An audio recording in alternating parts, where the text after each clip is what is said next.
Welcome one more day to an harmony, an opportunity to go deep into our true being.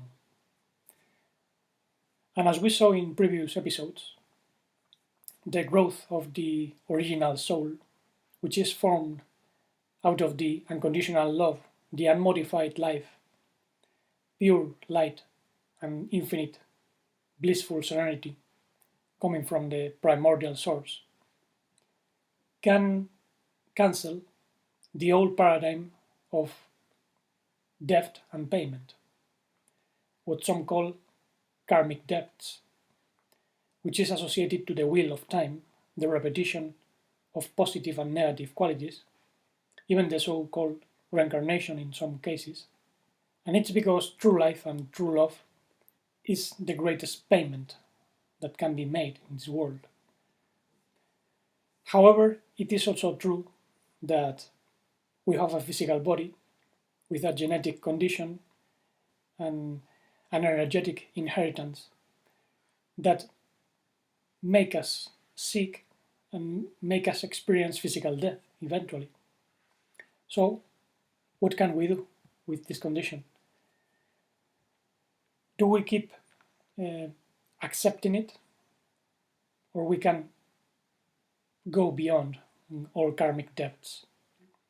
Is it necessary to keep paying biological taxes to what some call Mother Goddess, which is rather a stepmother nature that demands our physical bodies mercilessly at the end of our existences?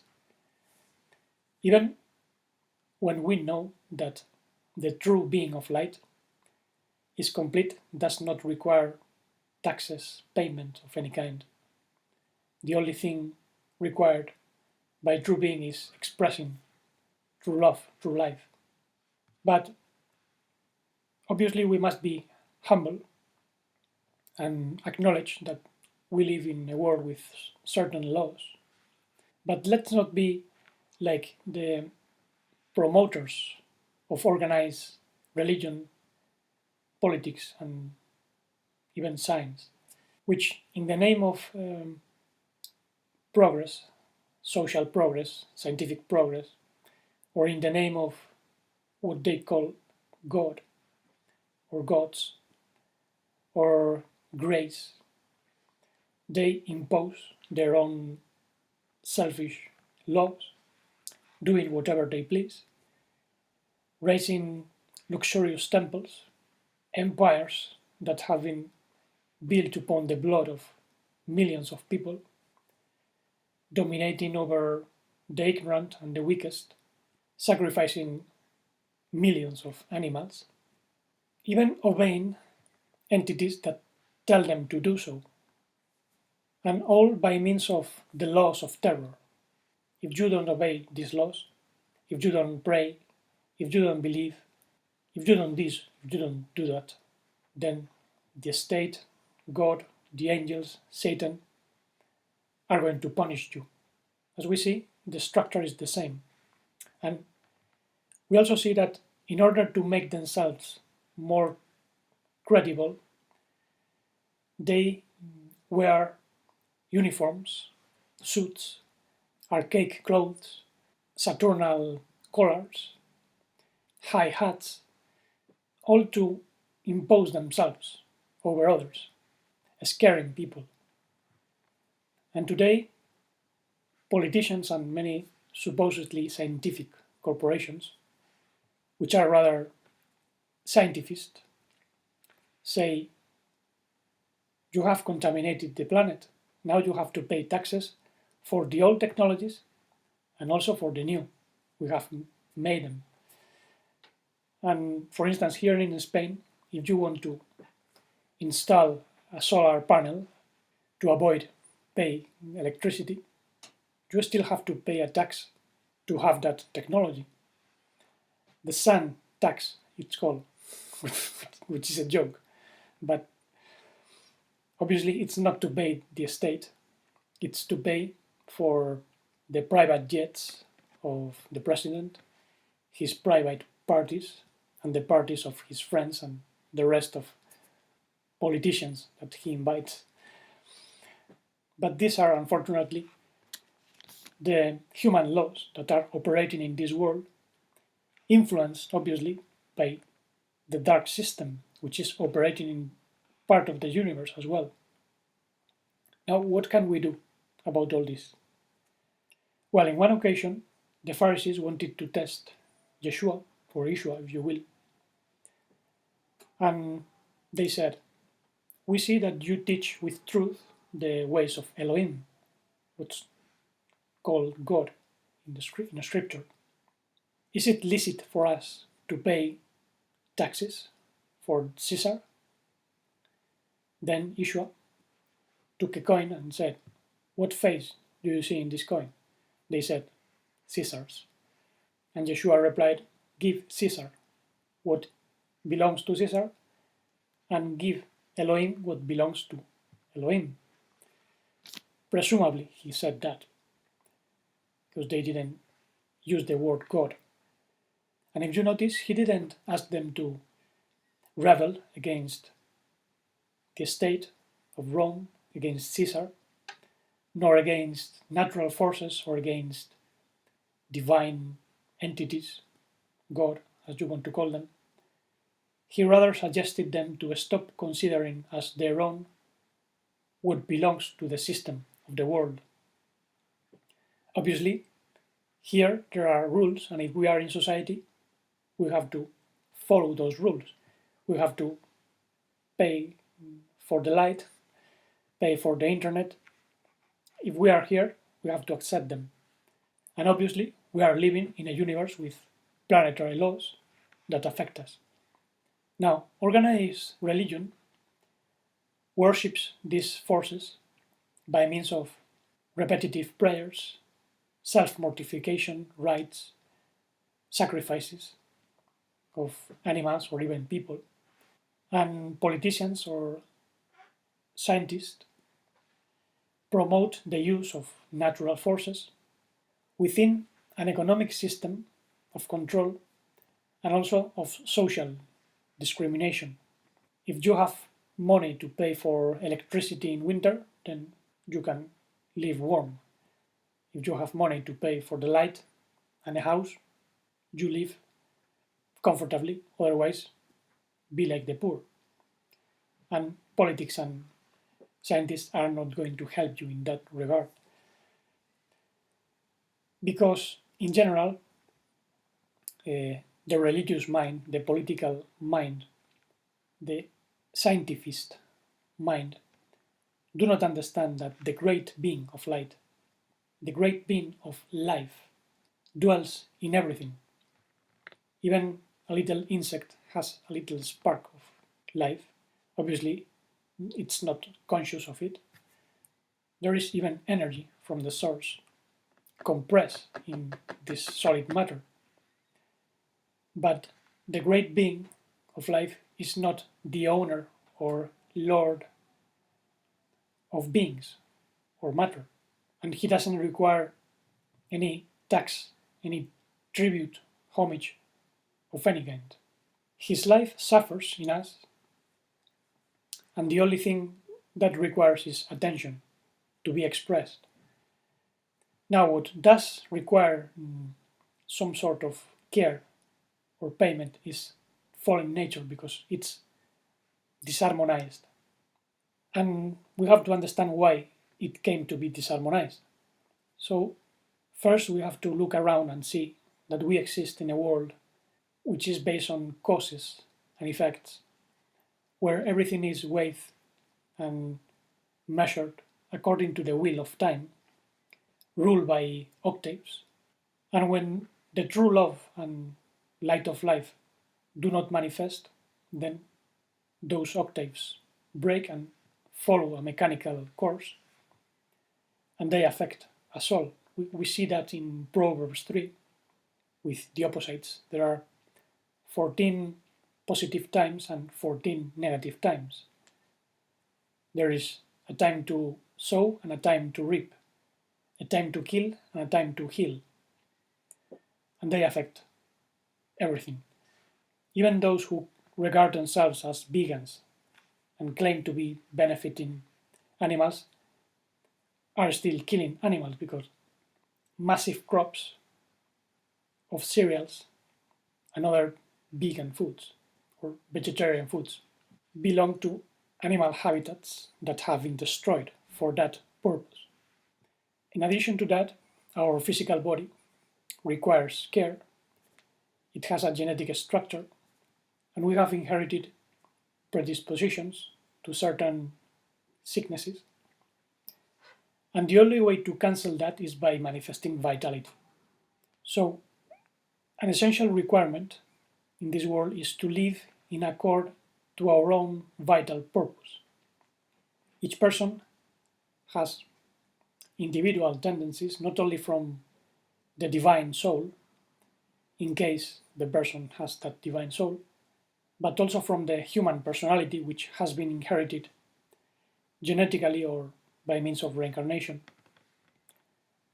And that individual tendency is mirrored in the day, month, and year. We can see that as we saw in the video Find Your True Destiny and Vital Path.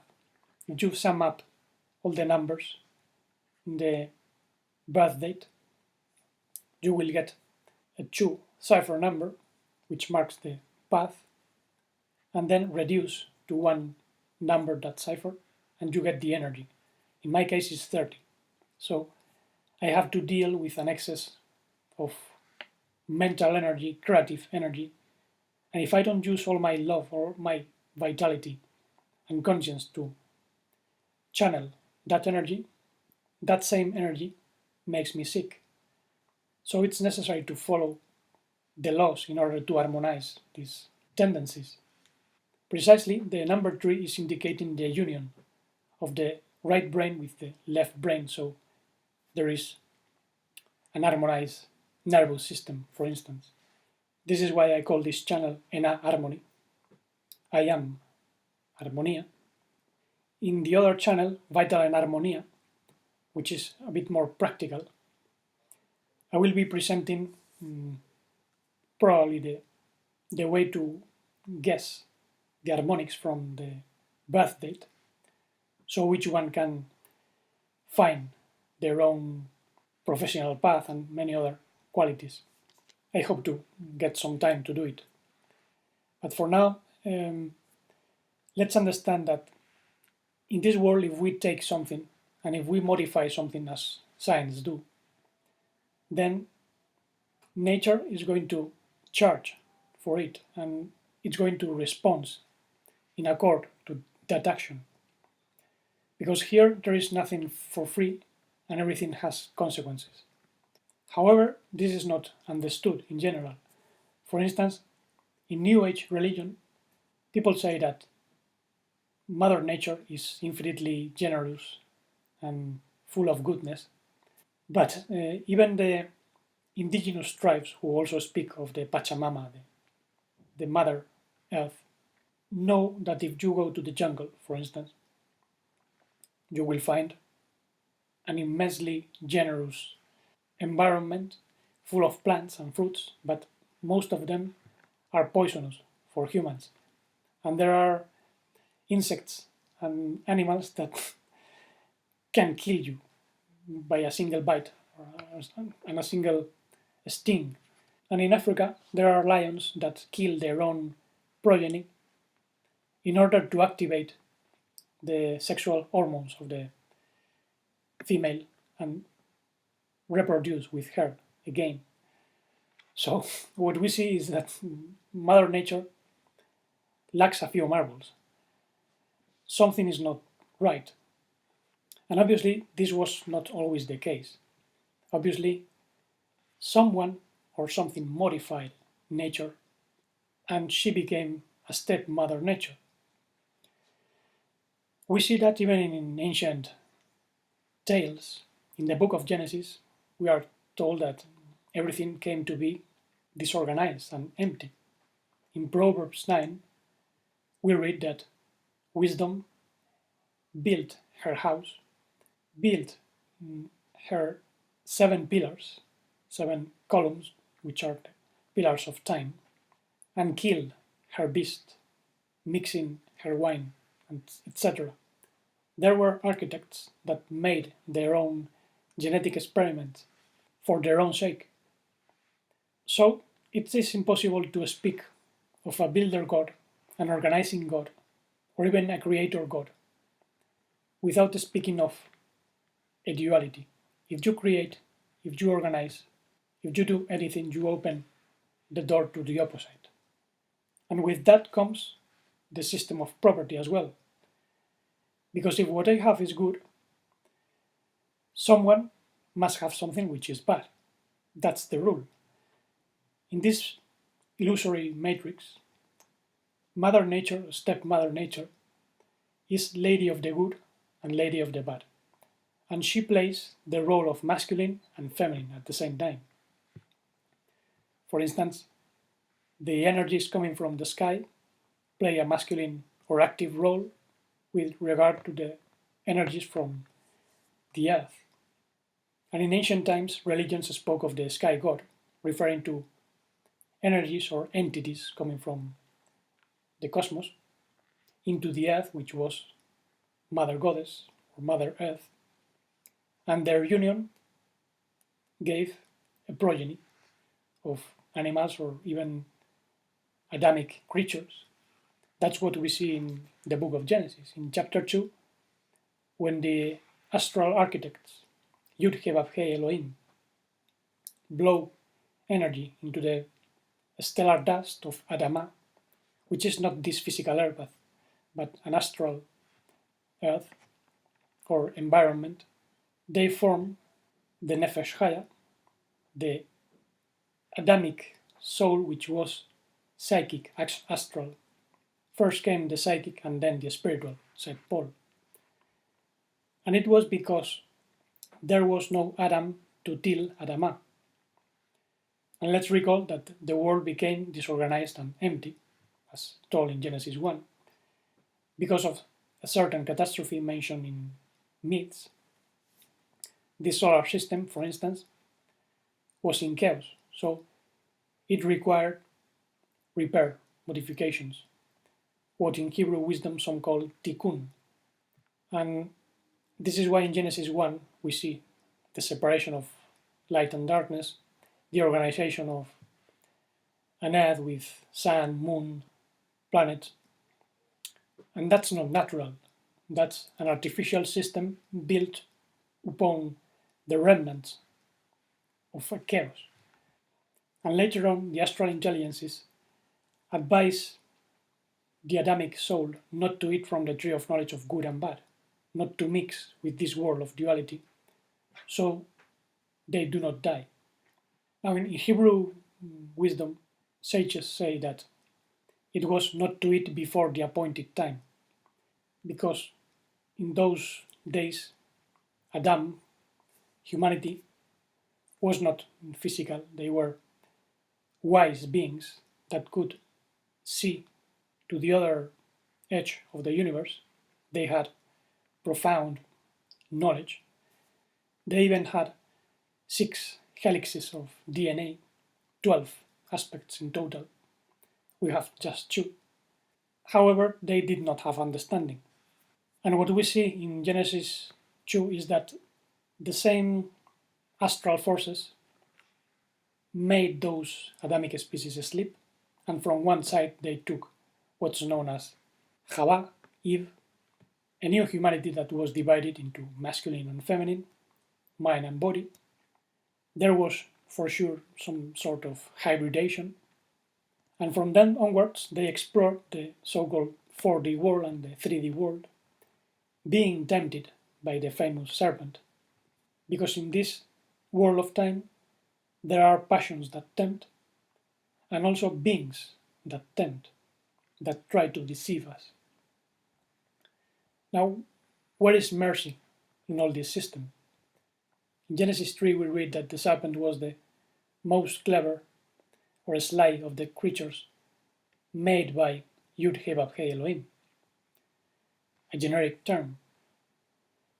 Religion, especially Christian religion, says that God tested humanity, giving us free will so we could choose good before evil and prove our love for God. But obviously, this is a fallacy because unconditional love has no conditions and therefore has no free will. When I love fully, I do not have to choose anything. Even Jacob said that only passion tempts, and passion is precisely what makes the division between good and bad. Therefore, the so-called Yud He Vav He Elohim are forces that designed, made that biped serpent, and therefore they were at least as sly as that creature. They were, for sure, draconian species with their own draconian laws. So Elohim are the natural forces. Actually, in Gematria, they have a value of 86, like Hateva, nature, and they include the passions of the world and astral intelligences that command humans to perform certain actions. Do not eat from the tree of knowledge of good and bad. Dominate the beast of the earth, the water, and the air, as we see in Genesis 1. Make yourselves lords like us. Let us make Adam in our own image and likeness. An image and likeness which is devoid of true love. This was the cause why humanity in the end got asleep and ate from the tree of knowledge of good and bad. They mixed genetically with this world, giving birth to a humanity that got trapped in this 3D world, full of pain and a great debt, because those first human species did not rectify the chaos. They did not perform tikkun, as the Hebrew Kabbalists would call it, because they were asleep. They were naive. And that's how they transmitted their own debt to their terrestrial successors, which are even more asleep. How many on Earth remember those first Adamic species? Some people speak of extraterrestrial and our parents from the stars, but that's not very well known. And there are people who worship them as if they were amazing just because of the technology they had. And all this was known in ancient times. Even before the Bible, in the myths of Sumeria, we have that description. We are told about Enki, who made water come out of the earth and gave birth to 8 trees. He ate the 8 fruits. Mother Earth became angry and cursed him to die, but later on she gave him Ninti, the Lady of Life or Lady of the Rib, to heal his wounds and so on. You have that in the blog if you are interested. But in general, what we see is that this stepmother nature is good and bad at the same time, very deceptive. She rewards or punishes in accord to causes and effects that are blind, mechanical, something which was not fully understood by stellar humanities. Therefore, we must understand what kind of energies are we liberating with what actions. And this is also described in ancient teachings. I leave in the article of the blog the ancient story of the Asuras, or beings of darkness, against the Devas, beings of light. It's told in the Mahabharata. They started fighting, pulling a serpent, as in a tug of war, surrounding a pillar, a mountain, and they were churning the Milky Ocean, and by doing so they began to generate butter, and this butter became the Amrita, the nectar of the gods, for which everyone is fighting. We see that mentioned in Greek myths as well. They speak of ambrosia. They all feed the gods. Without getting into detail, we must simply understand that every action in nature generates positive energies or negative energies, and there are beings that collect those energies. In Hebrew wisdom, they are called malakim, angels, some would say, and they are split into sides, the sides of the tree of knowledge of good and bad. And they use positive or negative energies for their own planetary enterprises, functions. For instance, sexual passion is used in order to keep life going. But sexual energy is also used by fallen entities in order to get a source of life which they lack. And they also they create hybrids with the wasted sexual energy. The sacrifice of animals liberates energies, and that was used in religious rituals. It's still used, of course.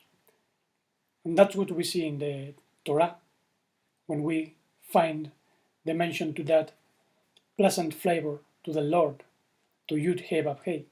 It's to some entities. And some read that in spiritual terms, because spiritual sacrifice also liberates subtle energies that feed the good malakim, the good angels, as you want to call them. In the same way, human wars liberate a great amount of low quality energies.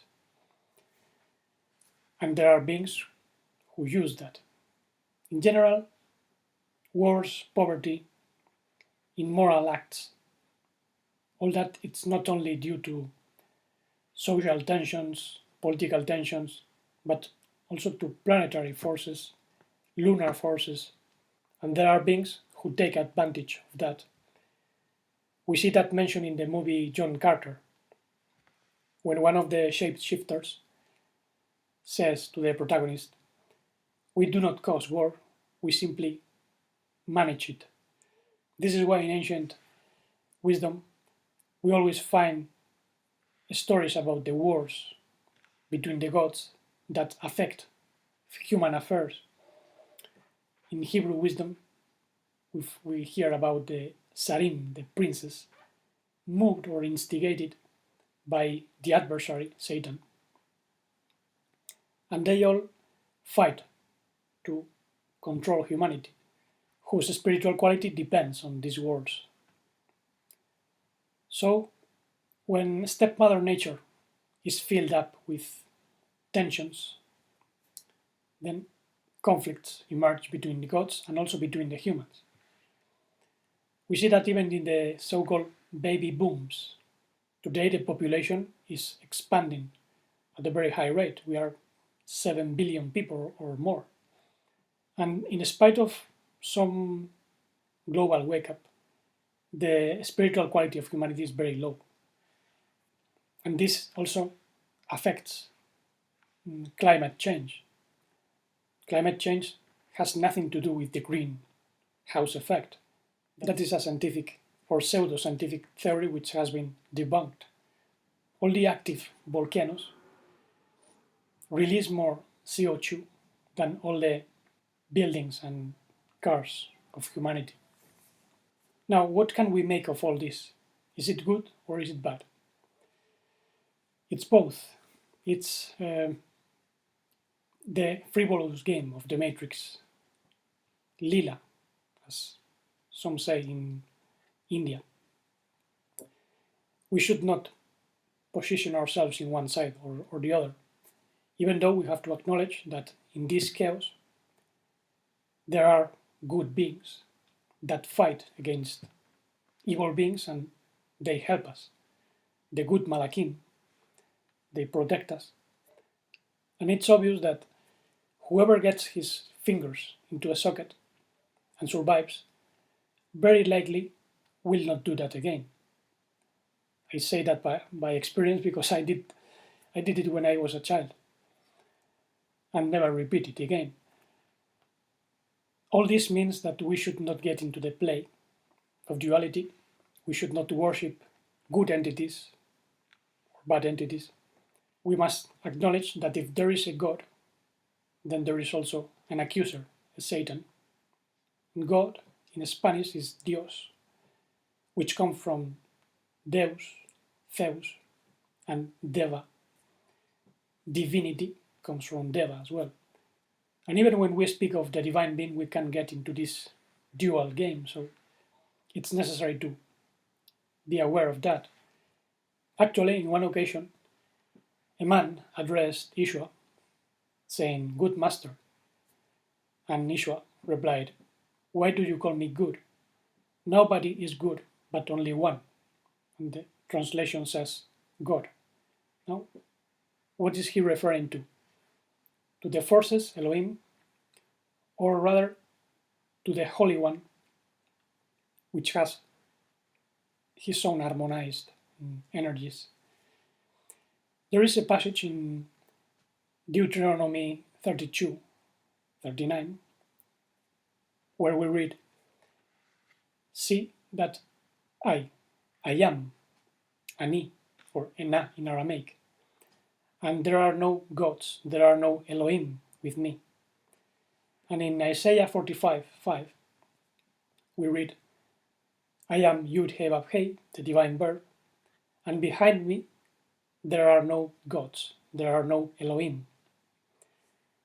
This is because the Holy One, pure being, has his own energies of unconditional love, blissful life, serene light, and they all constitute forces, Elohim.